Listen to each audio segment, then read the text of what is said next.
Aarohi had never believed in the superstitions of her ancestral village, Kali Pahari. Born and raised in the city, she had been shielded from the dark tales that surrounded her family. But when she received the news of her grandmother Ma Janki's death, she felt an unexplainable pull toward the place she had left behind. Her mother warned her not to return, insisting that her grandmother's passing was meant to be. But the details of her death unsettled Aarohi. Found drowned in the cursed lake under the full moon, just like the women before her. Something wasn't right.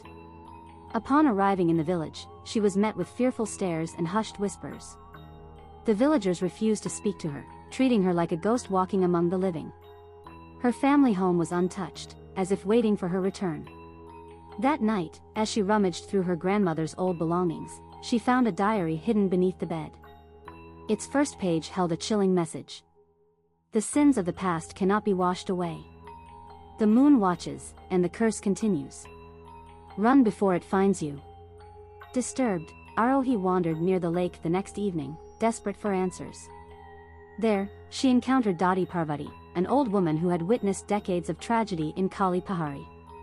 Her wrinkled hands trembled as she took Aarohi's palm and whispered, "Your grandmother's death was a warning. You are next." Through Parvati's words, Aarohi learned the horrifying truth. Her ancestor, Sanvi, had fallen in love with a traveler who abandoned her. Humiliated and heartbroken, she drowned herself under the full moon, but before she died, she cursed her own bloodline. "No woman in my lineage shall know love without suffering. If she loves, the moon will take everything away. When she can bear no more, the lake will call her home." From that day forward, the women of her family followed one rule: they could only marry men they did not love. If they ever allowed themselves to feel true love, the curse would awaken, and tragedy would follow. Terrified, Aarohi asked if there was a way to break the curse. Parvati hesitated before whispering, "There is one who may help you. Veer. But he carries his own ghosts." Determined to uncover the truth, Aarohi sought out Veer, the mysterious stranger whom Dadi Parvati had spoken of. She found him near the abandoned temple, standing beneath the twisted branches of an ancient banyan tree. There was something oddly familiar about him, though she was certain they had never met before. His presence was unlike that of the fearful villagers. He did not look at her with pity or dread, but with something else. Curiosity. Recognition. When Aarohi confronted him about the curse, expecting him to laugh or dismiss her fears, he did neither. Instead, his expression darkened. "I know of the curse," he admitted. "But I think there is more to it than what the village believes." As days passed, Aarohi and Veer grew closer. He was unlike anyone she had ever met. Calm, strong, and unafraid of the dark stories that kept others away. For the first time in her life, she felt something she had never allowed herself to feel before. Hope. But the closer they became, the more intense her nightmares grew. The woman in white no longer just whispered, she screamed, her voice echoing through Aarohi's dreams. Then, the deaths began again. A young village girl was found drowned in the lake under the full moon. The villagers panicked, believing the curse had awakened once more. Terrified, Aarohi turned back to her grandmother's diary, desperate for answers. And what she found left her breathless. The curse is not just about love. It is about blood. If our lineage and his reunite, the moon will take its next victim. Aarohi's hands trembled as she reread the words. Veer was not just a stranger. He was connected to the curse. His ancestors were descendants of the very man who had betrayed Sanvi centuries ago. Their love was not fate. It was a trap. As the full moon approached, Aarohi realized she had two choices: follow the path of her ancestors and lose her love forever, or fight against a curse that had never been broken. But as the whispers in the wind turned to screams and the lake's still waters seemed to ripple in anticipation, one question haunted her. The revelation about Veer haunted Aarohi. The very blood that had betrayed Sanvi centuries ago now ran in the veins of the man she was drawn to. It felt cruel, as if fate had led her into the arms of the one person she was never meant to love. She knew she should stay away, but something deeper, something unexplainable, bound her to him. One evening, unable to bear the weight of the truth alone, she confronted Veer near the lake. The moonlight reflected in his eyes as she whispered, "You are part of this curse. My love for you will kill me." Veer was silent for a long time before he finally spoke. "Then we find a way to break it."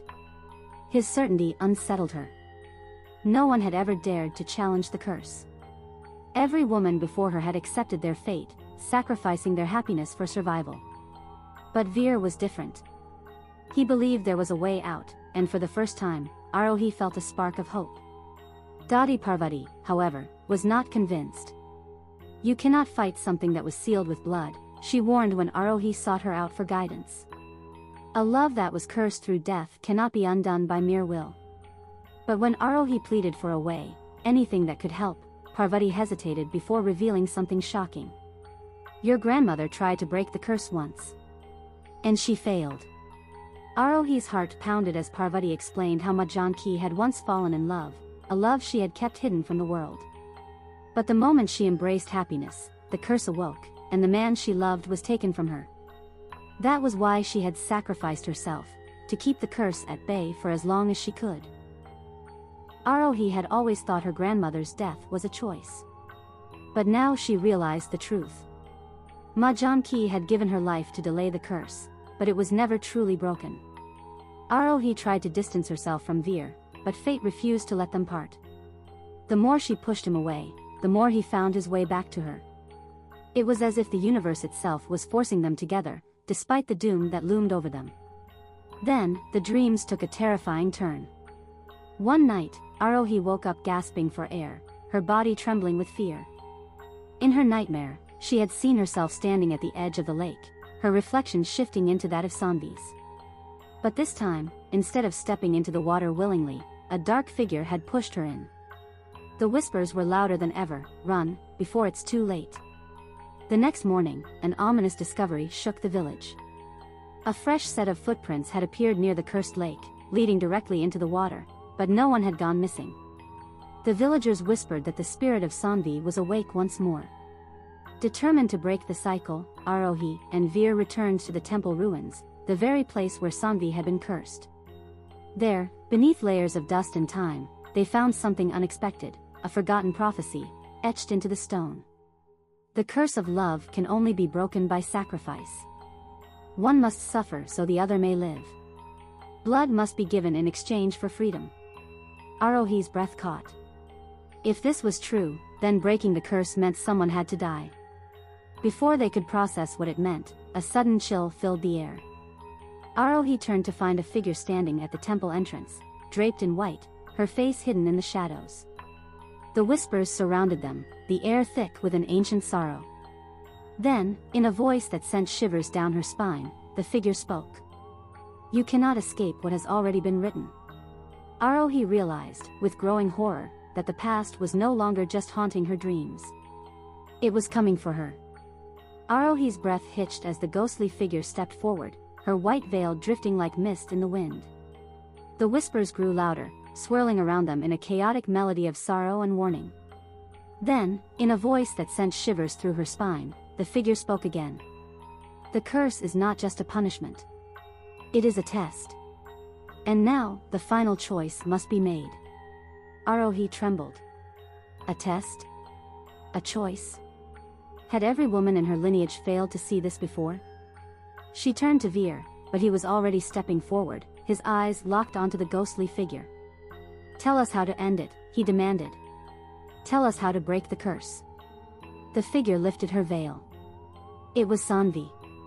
Her eyes were hollow pools of sorrow, centuries of heartbreak trapped in her gaze. "Love was my crime," she whispered. "And only love can set me free." Aarohi's heart pounded. The prophecy's meaning became clear: one must suffer so the other may live. Blood must be given in exchange for freedom. And then, the final truth unraveled before her. It wasn't just her love for Veer that awakened the curse. It was Veer himself.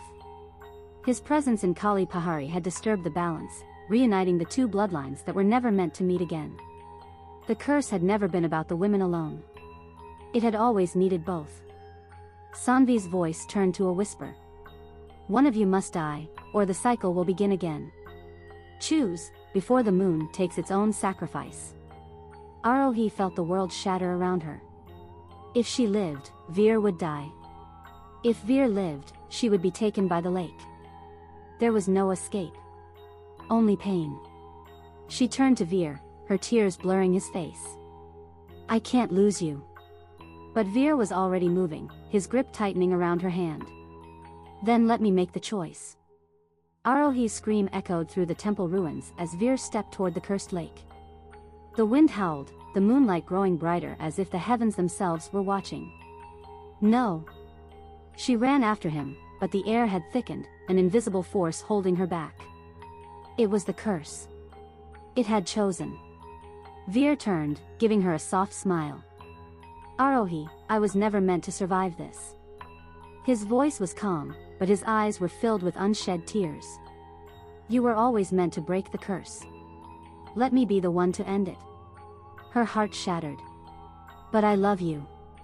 Veer cupped her face, his touch warm despite the cold surrounding them. And that's exactly why I have to do this. Before she could stop him, Veer plunged a dagger into his own chest. The moment his blood touched the ground, a wave of energy burst through the air, shaking the earth beneath them. The lake's surface began to ripple violently, as if the curse itself was being torn apart. The whispers turned into wails, not of anger, but of release. Sanvi, still standing under the moonlight, smiled. The debt is repaid. Then, she faded into the night, taking centuries of sorrow with her. Aarohi collapsed beside Veer, cradling him in her arms. His breathing was shallow, his skin turning cold. She sobbed, pressing her forehead against his. You weren't supposed to be the sacrifice. Veer's fingers brushed against hers, his lips forming the faintest smile. If this means you get to live, then it was always supposed to be me. With one last breath, Veer closed his eyes. And the curse was finally broken. The lake, once a place of death, turned still.